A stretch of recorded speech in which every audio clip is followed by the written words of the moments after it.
Welcome to Guide Guru. We hope this video helps.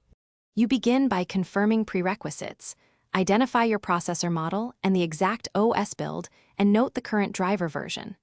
Once identified, create a quick restore point or a system image so you can roll back if needed. Next, download the matching driver package from your CPU vendor or motherboard maker. Make sure the file name and version match your model. Start the installer as administrator. Accept prompts and watch for optional components. Uncheck extras you do not need before proceeding. You now perform the core installation.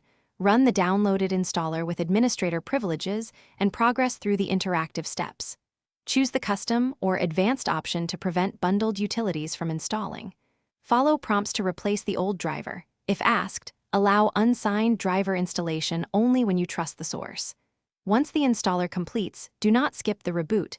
Drivers initialize on startup. After reboot, open Device Manager, expand processors, and verify the new driver and no error icons are present. You finish by validating the update.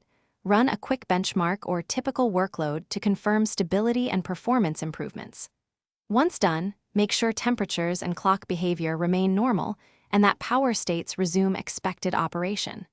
If problems occur, immediately use Device Manager to roll back the driver or restore your system image.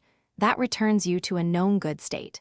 For persistent issues, check Windows, Event Viewer, and Vendor Diagnostic Tools for error codes. These point to whether you need a different driver build.